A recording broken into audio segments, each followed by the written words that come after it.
కేంద్రంలోని బీజేపీ ప్రభుత్వం అమలు చేస్తున్న ప్రజా వ్యతిరేక విధానాలను ప్రజల్లోకి తీసుకువెళ్లి అవగాహన కల్పించేందుకు సిపిఐ ఆధ్వర్యంలో ఆగస్టు 6 నుంచి 12 వరకు జిల్లా వ్యాప్తంగా ప్రజా చైతన్య యాత్రలు చేపట్టనున్నట్లు సిపిఐ జిల్లా కార్యదర్శి ఎమ్మెల్సీ నెల్లికంటి సత్యం తెలిపారు.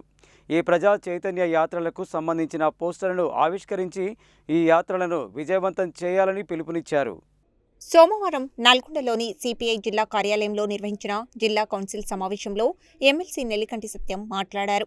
కేంద్ర ప్రభుత్వ ప్రజా వ్యతిరేక ఆర్థిక విధానాలు, నిత్యావసర వస్తువుల ధరల పెరుగుదల, నిరుద్యోగ సమస్య, ప్రభుత్వ రంగ సంస్థల ప్రైవేటీకరణ, రైతులు, కార్మికులు, పేదలు ఎదుర్కొంటున్న ఇబ్బందులు, సంక్షేమ పథకాల అమలులో జరుగుతున్న లోపాలపై ప్రజలకు విస్తృతంగా అవగాహన కల్పించడమే ఈ యాత్రల ప్రధాన ఉద్దేశమని తెలిపారు. జిల్లాలోని అన్ని మండలాలు, గ్రామాల్లో పార్టీ నాయకులు, కార్యకర్తలు పెద్ద ఎత్తున పాల్గొని యాత్రలను విజయవంతం చేయాలని ఆయన పిలుపునిచ్చారు. ప్రజలు కూడా అధిక సంఖ్యలో పాల్గొని కేంద్ర ప్రభుత్వ విధానాలను ప్రశ్నించాలని కోరారు. నల్గొండ జిల్లాలో దశాబ్దాలుగా ప్రజలు ఎదురుచూస్తున్న ఎస్ఎల్బీసీ, రిండి ఎత్తిపోతల ప్రాజెక్టులు పూర్తయితేనే సాగు, తాగునీటి సమస్యలకు శాశ్వత పరిష్కారం లభిస్తుందని అన్నారు. గత ప్రభుత్వాల నిర్లక్ష్యంతో ఈ కీలక ప్రాజెక్టులు ఆలస్యమయ్యాయని, ప్రస్తుత రాష్ట్ర ప్రభుత్వం తగిన నిధులు కేటాయించి నిర్ణీత గడువులోగా వాటిని పూర్తి చేయాలని డిమాండ్ చేశారు.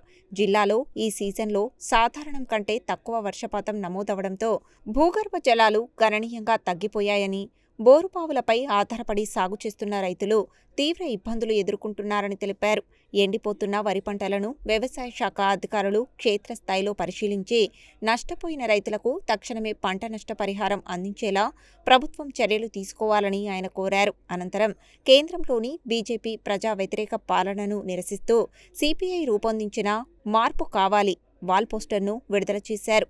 ఈ సమావేశానికి జిల్లా కార్యవర్గ సభ్యులు నలపరాజు రామలింగయ్య అధ్యక్షత వహించగా సీనియర్ నాయకులు ఉజ్జిని రత్నాకర్రావు, మల్లెపల్లి ఆదిరెడ్డి, జిల్లా సహాయ కార్యదర్శులు పల్లా దేవేందర్రెడ్డి, లొడంగి శ్రవణ్ కుమార్, కార్యవర్గ సభ్యులు ఉజ్జిని యాదగిరిరావు, పబ్బు వీరస్వామి, ఆర్ అంజచారి, బంటు వెంకటేశ్వర్లు, టి వెంకటేశ్వర్లు, తూము బుచ్చిరెడ్డి, కౌన్సిల్ సభ్యులు తదితరులు ఉన్నారు. కేంద్ర ప్రభుత్వం ప్రజా వ్యతిరేక విధానాలు అవలంబిస్తూ నిరంకుశంగా పరిపాలన వ్యతిరేకంగా ఈ దేశంలో ఉన్నటువంటి యువజన విద్యార్థులు, రైతాంగం, కార్మికులు పెద్ద ఎత్తున ఉద్యమించి ఇవాళ పెద్ద ఎత్తున దేశవ్యాప్తంగా ఉద్యమాలు జరుగుతున్న కాలం. సరైన ముఖ్యంగా నీట్ పరీక్ష లీక్ అవడంతో లక్షలాది మంది విద్యార్థులు పెద్ద ఎత్తున జంతర్ మంతర్ జరిగే కార్యక్రమం కొనసాగింది. దానికి ఇవాళ కేంద్ర ప్రభుత్వం నిరంకుశంగా పాల్గొన్న వాళ్ళ మీద అక్రమ కేసులు బనాయించడానికి నిరంకుశంగా మరింతగా ఈ ప్రభుత్వం ఆలోచన చేస్తాము.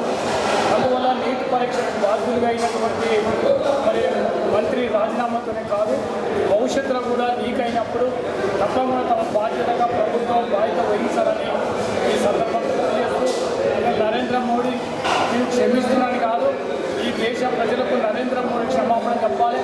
లీక్ పరీక్ష రద్దయినందుకు, అదేవిధంగా విద్యార్థులకు లాఠీ చార్జ్ చేసినందుకు నరేంద్ర మోడీ బీజేపీ ప్రభుత్వం క్షమాపణ చెప్పాలని ఈ సందర్భంగా డిమాండ్ చేస్తూ రేపు సెప్టెంబర్ 1వ తేదీ నాడు లక్షలాది మందితో సిపిఐ పార్టీ ఆధ్వర్యంలో బహిరంగ సభ జరగబోతా ఉంది.